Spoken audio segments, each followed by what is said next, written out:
हाल ही में जारी हुई हिंडनबर्ग रिपोर्ट ने अडानी की मुश्किलें एक बार फिर से बढ़ा दी हैं। साल 2023 में जारी हिंडनबर्ग की रिपोर्ट ने अडानी ग्रुप को बहुत बड़ा आर्थिक नुकसान पहुंचाया था।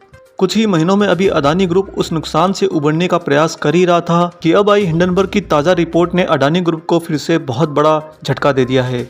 हिंडनबर्ग के इसी खुलासे को करने के बाद में आज सोमवार को सुबह खुले शेयर मार्केट में अडानी ग्रुप के कुल 1.28 लाख करोड़ रुपए डूब गए। अडानी ग्रुप के अधिकतर शेयरों के अंदर 4 से 6% गिरावट देखी गई और इस गिरावट के कारण ग्रुप का मार्केट कैप 16 लाख करोड़ रुपए से नीचे आ गया है, क्योंकि जिन पर आरोप लगाया गया है उनकी अडानी ग्रुप के अंदर हिस्सेदारी भी है। और साथ ही हिंडनबर्ग का ये कहना है कि इसी कारण से जांच उस स्तर पर नहीं हो पाई जिस स्तर पर उसकी अपेक्षा की गई थी। चलिए आपको बताते हैं कि हिंडनबर्ग की रिपोर्ट आने के बाद में अडानी ग्रुप को कहां पर कितना नुकसान हुआ है। अडानी ग्रुप की फ्लैगशिप कंपनी को 19,184.91 करोड़ रुपए का नुकसान हुआ।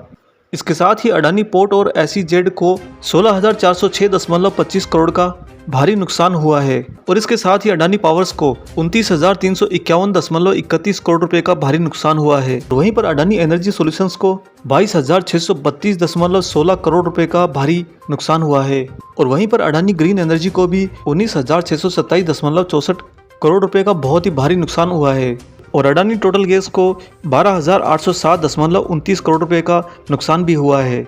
और वहीं पर दूसरी तरफ अडानी विल्मर को 3,249.2 करोड़ रुपए का नुकसान झेलना पड़ा है और SEC लिमिटेड को 879.79 करोड़ रुपए का नुकसान देखना पड़ा है। वहीं पर अडानी की अंबुजा सीमेंट्स को भी 3,952.05 करोड़ रुपए का नुकसान झेलना पड़ा है और अडानी ग्रुप की साझेदार कंपनी NDTV को भी 149.77 करोड़ रुपए का नुकसान हुआ।